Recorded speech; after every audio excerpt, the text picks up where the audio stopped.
بسم الله الرحمن الرحيم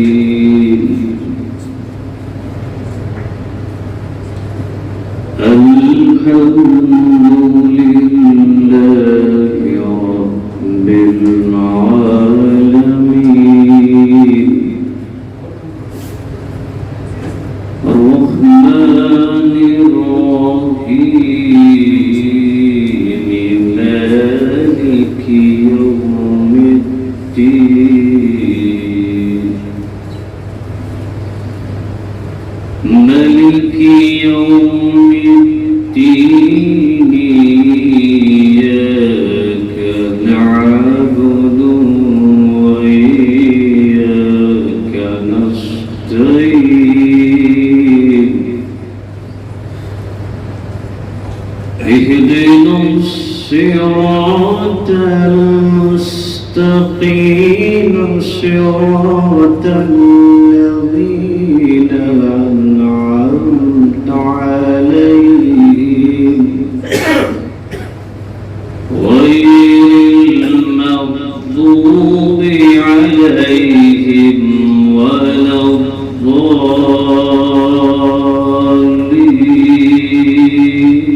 الضالين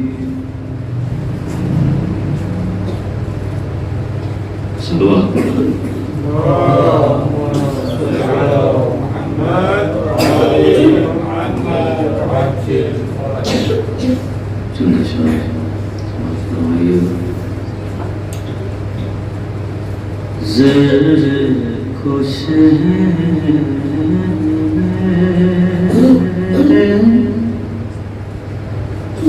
درخشاں بنا دیا زر کو شہن میرے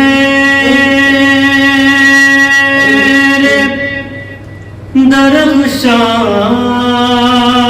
بنا دیا اور کی خطائیں بخش کے سلمان بنا دیا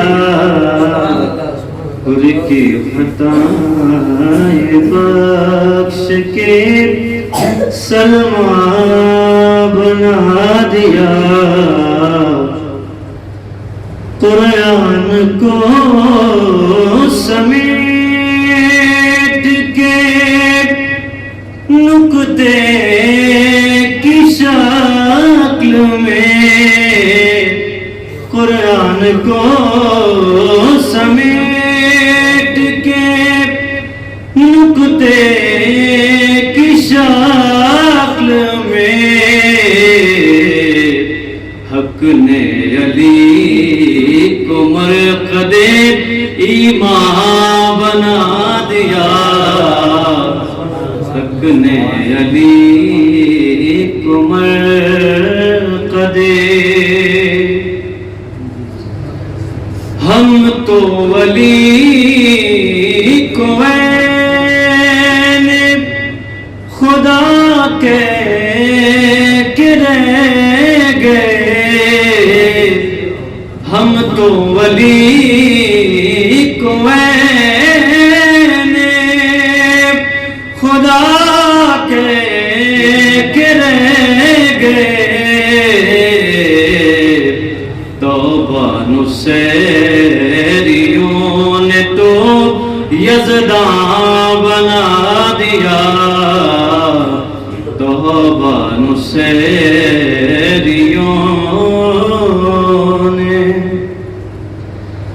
غم ہے یہ کارنامے دور امیر شاہ غم ہے یہ کارنامے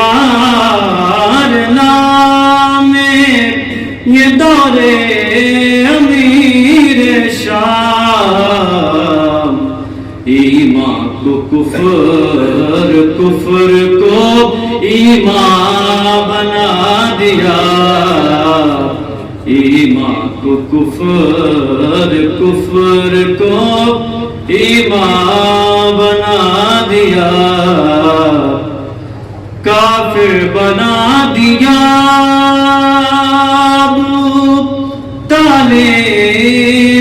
شخص کو کافر بنا دیا ابو طالب سے شخص کو سفیان سے نئی کو مسلمان بنا دیا سفیان سے نئی کو مسلمان بنا دیا پہچان ہر زمانے میں شمر و یزید کی پہچان ہے زمانے میں شمر و یزید کی کتنا حسینیت نے ہے آسا بنا دیا کتنا حسینیت نے ہے آسا بنا دیا شہن لہو سے سینچ کے اسلام کا شجر سوال بڑے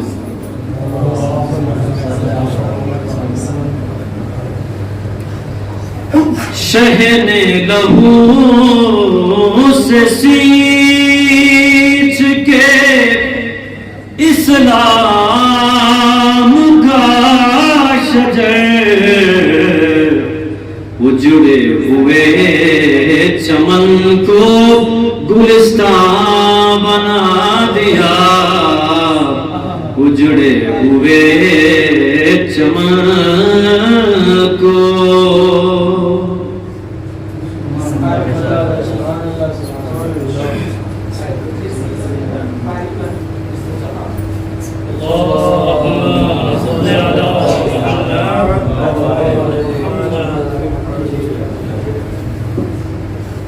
فاتحہ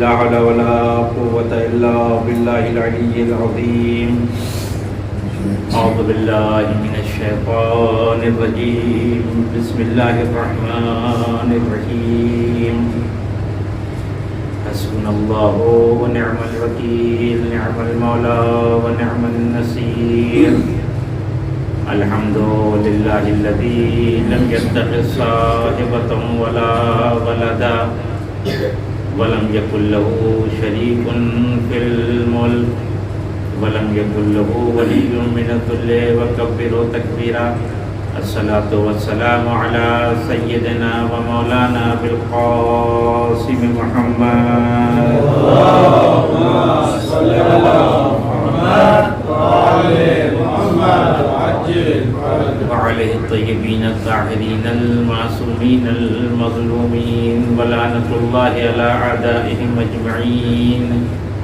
أما بعد فقد قال الله الحكيم في كتابه الكريم وهو أصدق الصادقين بسم الله الرحمن الرحيم إنما المؤمنين مؤمنون إخوة فأصلحوا بين أخويكم واتقوا الله لعلكم ترحمون صلوات محمد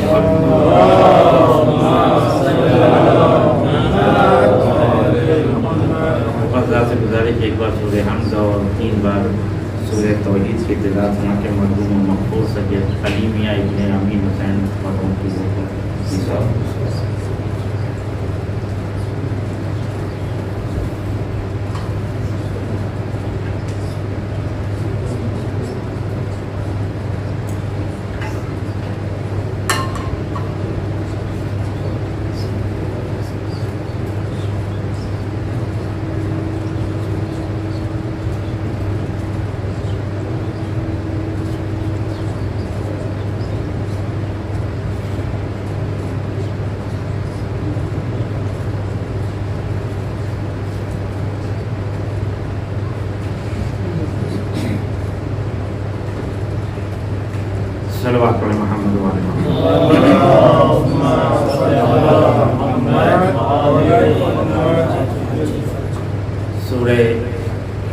حجرات کی یہ آیت نمبر 10 ہے، جس میں پروردگار عالم مومنین کے لیے کچھ ضروری باتیں بیان کر رہا ہے۔ اس میں سے پہلی بات یہ کہ انما المؤمنون اخوہ، مومنین آپس میں ایک دوسرے کے بھائی ہیں، ایک دوسرے سے مماثلت رکھتے ہیں۔ یہ بھائی ہونے کا تقاضا یہ ہے کہ فاصلہ بین اخویکم، اگر خدا نہ کرے کسی طرح کی کوئی نا اتفاقی مومنین کے درمیان پیدا ہو جائے تو تمہاری ذمہ داری ہے بھائی ہونے کی حیثیت سے تم آپس میں ایک دوسرے کی اصلاح کرو۔ واتقوا اللہ، اور اللہ کا تقویٰ بھی اختیار کرو، لعلکم ترحمون، شاید کہ تمہارے اوپر رحم کیا جائے۔ آیت بہت سادہ سی ہے اور اس میں پروردگار عالم مومنین کو ایک دوسرے کا بھائی قرار دے رہا ہے، اور پھر بھائی ہونے کے نتیجے میں جو آثار مترتب ہوتے ہیں وہ آپس میں اختلافات کو ختم کرنا، اصلاح پیدا کرنا، ایک دوسرے کا خیال رکھنا، اس کی طرف اشارہ ہو رہا ہے۔ اور آیت جہاں پہ ختم ہو رہی ہے وہ بہت اہم ہے، لعلکم ترحمون، شاید کہ پروردگار تمہارے اوپر رحم کرے۔ اس طرح کے لعلہم اگر آپ قرآن کو دیکھیں تو بیشتر موارد پہ پروردگار عالم نے لعلہ کا استعمال کیا ہے۔ ابھی اخیراً جو لوگ میڈیا میں آ کے مجلسیں پڑھ رہے ہیں، اور ظاہر ہے کہ میڈیا کا زمانہ ہے، باتیں بہت جلدی پھیل جاتی ہیں، انسان دنیا کی کسی کونے میں کوئی بات بھی اگر منبر سے بیان کر رہا ہے تو بہت جلدی مومنین تک پہنچ جاتی ہے۔ اور مومنین کی خاصیت یہ ہے کہ ان کو بڑا آسان دین چاہیے، دین جتنا آسان ہو اتنا زیادہ مومنین خوش ہوتے ہیں۔ اگر آپ مستحضر ہیں اس امر کی طرف، میں صرف اشارہ کر رہا ہوں، بعض ایسے خطبہ اور ذاکرین ہیں کہ جو منبر پہ آ کے اس طرح کی باتیں کرتے ہیں کہ اگر آپ نے یہ 2 منٹ کی نماز پڑھ لی تو آپ کی ساری مشکل حل ہو جائے گی، اگر آپ نے یہ وظیفہ انجام دے دیا تو آپ کی ساری مشکل حل ہو جائے گی۔ پھر وہ وظیفے بیان کیے جاتے ہیں، اعمال بیان کیے جاتے ہیں، طریقے بیان کیے جاتے ہیں، اور بڑے یقین سے کہتے ہیں کہ اگر آپ نے یہ کام کر لیا، اور اگر یوٹیوب پہ چلے جائیں آپ تو وہاں تو ہوگا کہ اگر آپ نے یہ والا سورہ پڑھ لیا تو اتنی دولت آئے گی کہ رکھنے کی جگہ نہیں ہوگی۔ لیکن آپ قرآن کو دیکھیں، ایک مقام پہ بھی آپ مجھے نہیں دکھا سکتے جہاں پروردگار نے اس بات کی گارنٹی دی کہ تم یہ ہو جاؤ گے۔ ابھی رمضان مبارک ختم ہوا ہے، سب کو وہ آیت یاد ہے، کتب علیکم الصیام کما کتب علی الذین من قبلکم لعلکم تتقون۔ 30 دن کے روزے رکھنے کے بعد یہ خدا اس بات کی گارنٹی نہیں دے رہا کہ تم متقی ہو جاؤ گے، اس بات کی گارنٹی نہیں ہے۔ یعنی جب انسان 30 دن کا روزہ رکھنا تو اللہ کے لیے رکھ رہا بالآخر، کسی اور غیر اللہ۔ اصلا روزہ ایک ایسا عمل ہے، میں اس طرف نہیں جانا چاہتا ہوں، روزہ ایک ایسا عمل ہے کہ جو خدا کے علاوہ کسی کے لیے ہو ہی نہیں سکتا، لہذا روزے کی جو جزا پروردگار نے دی وہ کسی عمل کی جزا نہیں دی، وہ میں اس طرف نہیں جانا چاہتا۔ لیکن 30 دن کے روزے رکھنے کے بعد جب خدا کہہ رہا لعلکم تتقون، شاید کہ متقی ہو جاؤ۔ جناب ابراہیم اپنے پروردگار سے وادی غیر ذی زرع میں 3 دعائیں کر رہے ہیں، پروردگار میں نے اپنی ذریت کو اس وادی غیر ذی زرع میں لا کے ٹھہرایا لیقیموا الصلاۃ، تاکہ نماز قائم کر سکیں۔ پہلی دعا، پروردگار لوگوں کے دلوں میں ہماری محبت ڈال دے، پروردگار ہم کو ثمرات عطا کر۔ اس کے بعد کہتے ہیں لعلکم، یعنی اتنی قربانی دینے کے بعد بھی پروردگار لعلکم کہہ رہا ہے، اور ہم منبر پہ آگے کہتے ہیں 2 رکعت آپ نے نماز پڑھی آپ کی ساری مشکل حل ہے۔ وہ مشکل کبھی بھی حل نہیں ہو سکتی، آپ 2 رکعت کیا 100 رکعت نماز پڑھ لیں، بھائی کا حق دبا کے 100 رکعت نماز پڑھیں گے، مشکل بڑھ جائے گی، کم نہیں ہوگی۔ اگر قرآن کو اس زاویے سے، دین کو اس زاویے سے دیکھیں، ایسا نہیں کہ قرآن میں کوئی ایسی آیت نہیں ہے مکمل جس میں آپ یہ کہیں گے کہ پورا دین اللہ نے ایک ہی آیت میں بیان کر دیا ہے۔ مختلف آیات میں مختلف طریقے سے پروردگار نے دین کو بیان کیا، اس لیے ہر جگہ پہ لعلہ کہا ہے کہ جب تم دین کے پورے شرائط پہ اتر جاؤ گے تو ہم تم کو کامیابی کی سند دے دیں گے۔ اور اس کامیابی کی سند کہاں پہ دی؟ اس انسان کو نفس مطمئنہ کب کہا؟ جب ساری شرائط پورے کر کے حسین منزل قربانی میں آئے تو کہا کہ ہم نے اسے نفس مطمئنہ بنا دیا۔ اور ہم چاہتے ہیں کہ جو ایک طرف نفس مطمئنہ کی زندگی ہے، ابتدا سے آخر تک آپ امام حسین کی زندگی کو اٹھا کے دیکھیں، آخر زندگی میں پروردگار جا کے کہہ رہا ہے کہ یہ نفس مطمئنہ ہے۔ میں یہ نہیں کہہ رہا ہوں کہ آخر زندگی کے اندر امام حسین کے اندر یہ صلاحیت پیدا ہوئی نا، امام کے اندر صلاحیت پہلے سے پیدا رہتی ہے، لیکن اعلان آخری زندگی میں ہو رہا ہے۔ اور ہم چاہتے ہیں 2 رکعت نماز، جو کام امام حسین نے پوری زندگی میں انجام دیا ہے، اس کو ہم 2 رکعت میں کرنا چاہتے ہیں۔ 2 رکعت میں نہیں ہو سکتا، اس لیے اس عمل کی طرف متوجہ ہونا اور متوجہ کروانا مومنین کو بہت ضروری ہے۔ وہ بہت مطمئن ہو جاتی ہے کہ 2 رکعت نماز بتا دیے مولانا نے، ابھی 2 رکعت پڑھ لی، ہمارے سارے مشکلات حل ہو گئے۔ قرآن کہتا ہے لعلکم تتقون، لعلکم ترحمون، لعلکم، تاکہ تمہارے اندر جذبہ عمل کم نہ ہونے پائے۔ قرآن کوئی ایسی آیت نہیں بیان کرتا جس سے بندے کے اندر جذبہ عمل کم ہو جائے۔ ایک صلوات پڑھیں محمد وآل محمد۔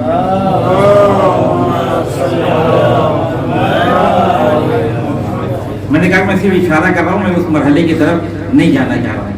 اس آیت میں پروردگار عالم نے مومنین کو ایک دوسرے کا بھائی قرار دیا ہے۔ انسان ایک اجتماعی مخلوق ہے۔ اجتماع سے مراد یہ نہیں ہوتا کہ لوگوں کے درمیان رہتا ہے۔ ہمارے درمیان ایسے بہت سے لوگ ہیں جو پہاڑوں پہ جا کے پوری زندگی گزار لیتے ہیں۔ آپ ہندوستان میں چلے جائیے، مرتاز کہاں رہتے ہیں؟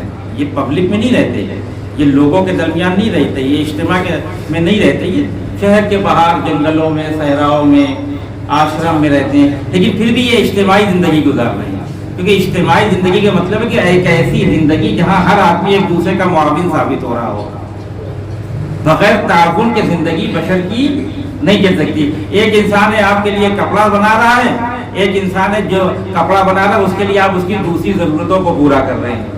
اور یہیں سے انسان کی سب سے بڑی عظمت سمجھ میں آتی ہے کہ اللہ نے قرآن میں جو سب سے بڑی عظمت انسان کی بیان کی ہے وہ ذمہ داری ہے۔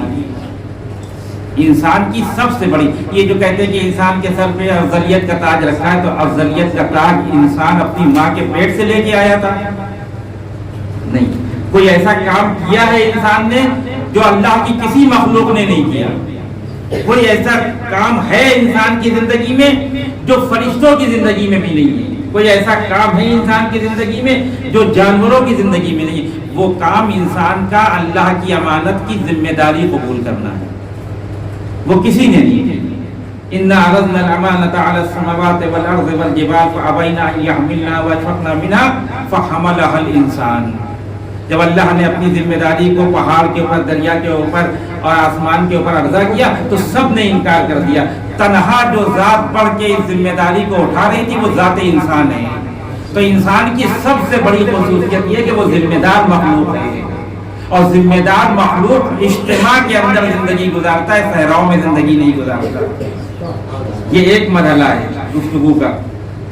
اور جب اجتماع میں زندگی گزارے گا انسان تو ایک دوسرے کا تعاون اس کے لیے ضروری ہے، بغیر تعاون کے وہ زندگی بسر نہیں کر سکتا۔ کوئی ہمارے لیے کپڑا بنائے، ہم کسی کے لیے تبلیغ کا کام انجام دیں، کوئی ہمارے لیے گھر بنائے، کوئی ہمارے لیے یہ کام کرے تو ہم بھی بدلے میں اس کے لیے کوئی کام کریں۔ ایسا نہ ہو کہ سب ہمارے لیے کام کرتے رہیں اور ہم کسی کے لیے کوئی کام نہیں کریں۔ یہ اجتماع کا تقاضا نہیں ہے۔ اجتماع کا تقاضا یہ کہ سب ایک دوسرے کا تعاون کرتے رہیں، اور بہترین اجتماع کی مثال وہیں ملتی ہے جہاں سب ایک دوسرے کا تعاون کر رہے ہو، سب ایک دوسرے کی مدد کر رہے ہو، سب ایک دوسرے کی حکومت کر رہے ہو۔ میں اس مرحلے کی طرف نہیں جانا چاہتا۔ تو پروردگار عالم نے اس کائنات میں انسان کو جب بھیجا تو کہا کہ یہ مومنین کے بھائی ہیں، اور جب یہ ایمان اور جب بھائی کا مسئلہ آتا ہے، اخوت کا مسئلہ جب آتا ہے تو ہم کہتے ہیں کہ یہ بھائی، اصل سوال یہ ہے کہ بھائی کا اخن کا ترجمہ جو بھائی کرتے ہیں وہ ہے نہیں بھائی ترجمہ، وہ اردو کی مجبوری ہے جو آپ بھائی کرتے ہیں، ورنہ عربی میں اخن کو بھائی نہیں کہتے۔ کیوں کہتے ہیں ہم بھائی؟ آپ جا کے لغت اٹھا کے دیکھیں، اخن کہتے ہیں دو ذات کا کسی ایک مرحلے میں مماثلت پیدا کرنا. ایک ہی ماں کے پیٹ سے دو بیٹے جب پیدا ہوتے ہیں تو یا وہ جسمی اعتبار سے مماثلت رکھتے ہیں یا کمال کے اعتبار سے مماثلت رکھتے ہیں. یا کمال میں ملتے جلتے ہیں تو کہا جاتا ہے یہ ان کا بھائی ہے، یا جسم کے شکل مل جاتی ہے، آداب مل جاتے ہیں، سلیقہ زندگی مل جاتا ہے. کہیں نہ کہیں جب دو لوگوں کے درمیان ایک جیسی مماثلت پیدا ہو جائے تو اس مماثلت کی وجہ سے ایک دوسرے کا بھائی بن جاتا ہے. اس آیت نے بھی بھائی بننے سے پہلے مماثلت پیدا کی ہے. اللہ نے یہی نہیں کہا کہ مومنین مومنین کے بھائی، پروردگار کیوں بھائی ہے کوئی مومن کسی کا؟ وہ اس ماں کے پیٹ سے پیدا ہوئے، وہ اس ماں کے پیٹ سے پیدا ہوئے. کہا اس لیے کہ سب ایمان میں ایک جیسے ہیں، مرحلے ایمان میں جو کہ سب ایک جیسے ہیں. تو اس مماثلت کی وجہ سے اللہ نے ہر مومن کو دوسرے مومن کا بھائی قرار دیا. اب قرآن سے ایک دلیل سنتے جائیے آپ تو اور آسان ہو جائے گی آپ کے لیے بات. جناب مریم کو قرآن نے ایک جگہ پہ کہا یا اخت ہارون، یاد ہے آپ کو آئے یا اخت ہارون کیا کیا خطاب کیا ہے؟ کہاں جناب ہارون، کہاں جناب مریم. اصل کوئی رشتہ نہیں ہے، آپ جا کے تاریخ میں اٹھا کے دیکھ لیں. فاصلے زمانی اتنا زیادہ ہے کہ برادری کا اور بھائی بہن کا رشتہ بن ہی نہیں سکتا. لیکن قرآن کہہ رہا ہے یا اخت ہارون، اے ہارون کی بہن. تو یہ ایک شخصیت کسی نبی کے وزیر کی بہن کیوں بن رہی ہے؟ یہاں پہ علماء آگے کہتے ہیں مماثلت ہے. مماثلت کی وجہ سے مریم کو ہارون کی بہن قرار دیا. کہ مماثلت کیا ہے؟ کہ تقوی و پرہیزگاری میں جناب مریم جناب ہارون کی طرح تھی. اس کے معنی ہے کہ فاصلے زمانی پیدا ہونے کے بعد بھی اگر دو لوگوں کے درمیان کسی چیز میں مماثلت پائی جا رہی ہے تو رشتہ اخوت اور رشتہ برادری پیدا ہو سکتا ہے، کوئی مسئلہ نہیں ہے. یہ ایک مرحلہ. دوسرا مرحلہ سنیے. رسول اکرم جب ہجرت کر کے مکے سے مدینے آئے ہیں تو جہاں رسول اکرم نے بہت ضروری کام انجام دیے ہیں، مثال کے طور پر مسجد نبوی کی بنیاد رکھی. جو قبائل موجود تھے اوس و خزرج، جو دوسرے جو بنی قریظہ، بنی قینقاع، بنی نذیر، یہ تین بڑے قبیلے موجود تھے یہودیوں کے، ان سے جا کر معاہدہ کیا کہ نہ تم ہم کو پریشان کرو گے نہ ہم تم کو پریشان کریں گے. یہ سب بڑے بیسک کام انجام دیے ہیں رسول اکرم نے مدینے کی زندگی میں. اس میں سے ایک کام یہ ہے کہ لوگوں کو لوگوں کا بھائی قرار دیا. یہاں میں توجہ چاہتا ہوں آپ. انصار و مہاجرین کو بلایا اور عقد اخوت پڑھا کہ تم ان کے بھائی ہو، تم ان کے بھائی ہو، تم ان کے بھائی. یہ انصار یہ مہاجر کا بھائی ہے، یہ انصار یہ مہاجر کا بھائی. تو کہاں انصار اور کہاں مہاجر؟ کوئی رشتہ داری تو ہے نہیں، لیکن رسول نے کوئی نہ کوئی ایسی مماثلت دیکھی. اس مماثلت کا نام ہے ایمان، جو مہاجرین کے اندر بھی پایا جا رہا تھا، جو انصار کے اندر بھی پایا جا رہا تھا. اسی مماثلت کی وجہ سے میں نے کہا کہ یہ انصار اس مہاجر کا بھائی ہے، یہ انصار اس مہاجر کا بھائی ہے. سب کو سب کا بھائی بنا کے رسول خاموش ہو گئے. مدینے کے لوگ کچھ خوش ہو گئے کہ رسول نے سب کا نام لیا مسئلہ برادری میں، لیکن علی کا نام ابھی تک نہیں آیا. میں نے کیا کہا کہ جب تک کوئی نہ کوئی مماثلت پیدا نہ ہو جائے کوئی کسی کا بھائی نہیں بن سکتا. اب مدینے والے سوچے تھے کہ رسول نے سب کو تو سب کا بھائی بنا دیا، لیکن نہ اپنے لیے اعلان کیا نہ علی کے لیے اعلان کیا. اب سب منتظر تھے کہ دیکھیں علی کا بھائی کون بنتا ہے، کیونکہ بھائی بننے کے لیے مماثلت شرط ہے. تو پورے مدینے میں جب رسالت نے علی کے بھائی کو چنا تو اپنی ذات کو لا کے پیش کر کے یہ بتایا کہ مدینے میں رسالت کی مماثلت اگر کہیں ہو سکتی ہے تو امامت کے ساتھ. اور جس کی طرف دعائے نطفہ میں اعلان بھی ہے. اور ایسی مماثلت فقط جسمی نہیں ہے، وقت نہیں ورنہ میں آپ کے سامنے عرض کرتا مماثلت فقط جسمی نہیں ہے. رسالت امامت میں مماثلت کمال کی بھی ہے. اسی لیے رسول اکرم فرماتے ہیں یا علی انت تسمع ما اسمع وانت ترى ما ارى. جو کچھ میں سنتا ہوں وہ تم سنتے ہو، جو کچھ میں دیکھتا ہوں وہ تم دیکھتے ہو. یہ کمال کی مماثلت ہے. اس کے معنی ہے کہ رسالت کی دید امامت کی دید ہے، رسالت کی سماعت امامت کی سماعت ہے. تو یہ تو جملہ ہے، دعویٰ ہے. دلیل کہاں سے آئے گی؟ کا دلیل یہ ہے کہ معراج رسالت کو ہو رہی ہے، واقعات امامت بیان کر رہی ہے. تو جب رسالت میں اگر رسول اکرم آگے بیان کرے تو سمجھ میں آنے والی بات ہے کہ رسول اس منزل پہ گئے کمالات کو دیکھا، لیکن کیا کہا؟ انت تسمع ما اسمع وانت ترى ما ارى، جو کچھ میں دیکھتا ہوں وہ آپ دیکھتے. ہو سکتا ہے کہ آپ زمین پہ ہوں اور میں آسمان کی بلندیوں پہ ہوں، لیکن جو کچھ میں آسمان کی بلندیوں پہ دیکھ رہا ہوں وہ آپ زمین کی پہ بیٹھ کے اس لیے دیکھ رہے ہیں کہ رسالت اور امامت کے اندر برادری کا رشتہ قائم ہونے جا رہا ہے، اور جب تک رشتے میں مماثلت نہ ہو برادری قائم نہیں ہو سکتی. اور دوسرا مورد انت تسمع ما اسمع، جو کچھ میں سنتا ہوں وہ آپ سنتے ہیں. غدیر کے میدان میں جب علی کی ولایت کا اعلان ہو گیا تو 1.25 لاکھ کا مجمع تھا. یہاں مجلس ہو رہی ہے اور ایک بچہ رونے لگے گرمی کی وجہ سے تو سب کو سنائی دے گا. ایسا تو نہیں کوئی کہے گا کہ ہم کو نہیں سنائی دے رہا ہے. بھائی اس مجمع میں اگر کوئی ایک بچہ رو تو سب سنیں گے. غدیر کے میدان میں جب رسول نے اللہ کے حکم سے علی کی ولایت کا اعلان کر دیا تو 1.25 لاکھ کے مجمع میں فقط علی نے آ کر یہ کہا یا رسول اللہ کسی کے رونے کی آواز آ رہی ہے. تو رونا تو ایک فطری عمل ہے. اگر کوئی روئے گا تو جو اطراف میں ہوں گے وہ سب سننے لگیں گے. ٹھیک ہے 1.25 لاکھ کا مجمع نہ سنتا ہو، لیکن جہاں سے رونے کی آواز آ رہی ہے اطراف کے لوگوں کو تو کہنا چاہیے تھا ہاں ہم بھی سن رہے ہیں. لیکن پورے غدیر کے واقعے کو آپ اٹھا کے دیکھیں، اس واقعے میں جب رونے کی کا مسئلہ آیا تو رسول اللہ کے ولی نے کہا یا رسول اللہ میں کسی کے رونے کی آواز سن رہا ہوں. تو رسول نے کیا کہا؟ ہاں علی میرے بھی کانوں تک وہ آواز آ رہی، وہ شیطان کے رونے کی آواز ہے. تو 1.25 لاکھ کے مجمع میں فقط 2 لوگوں کو ایک ہی آواز کیوں سنائی دی؟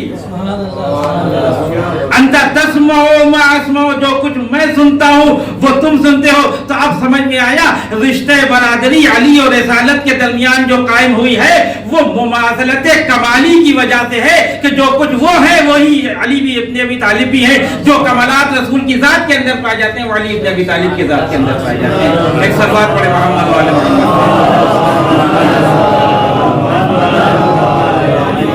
مولانا بیزار صاحب اشارہ کر رہے ہیں کہ آپ حضرات تھوڑا سا آگے آ جائیں، تھوڑا سا آگے آ جائیں.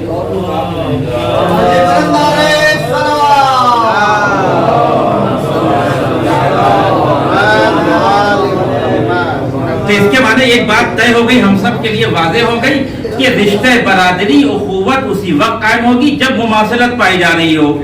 ہو سکتا ہے یہ مماثلت جسمی ہو اور ہو سکتا ہے یہ مماثلت کمالی ہو. جب کمال کی مماثلت کو دیکھیں گے تو رسول علی کی برادری سمجھ میں آ جائے گی. دونوں کے ماں باپ الگ ہیں، دونوں کا خاندان اگرچہ عرب کا ہے لیکن یہ ایک خاندان کے دوسرے اس خاندان کے، لیکن آ کر بھائی کیوں بنایا؟ اس لیے کہ جو کمال علی کی ذات کے اندر ہے وہی کمال رسول اکرم کی ذات کے اندر ہے. تو یہ اخوت کا معنی ہوا. اب میں آپ کو ایک دوسرے مرحلہ تک لے کے جا رہا ہوں کہ اس کائنات میں انسانیت کا جب آغاز ہوا، توجہ رکھیے گا اس مسئلے کے اوپر مرحلے پہ. دیکھیے اس دنیا میں جب انسان آتا ہے تو 3 چیزیں لے کے آتا ہے. یہاں سے توجہ رکھیے گا گفتگو کے اوپر. 3 چیزیں لے کے آتا ہے: جسم، روح اور رشتہ. یہ 3 چیزیں انسان کے ساتھ آتی ہیں. اور جب یہ انسان اس دنیا سے جاتا ہے تو 2 چیزیں چلی جاتی ہیں، ایک چیز باقی رہتی ہے. وہ 2 چیزیں جانے والی کیا ہیں؟ انسان کا جسم چلا جاتا ہے، انسان کی روح چلی جاتی ہے، جو چیز باقی رہتی ہے وہ رشتہ ہے. اصل میں مرنے کے بعد انسان کو جو یاد کیا، ایک صلوات پڑھے محمد والے محمد میں.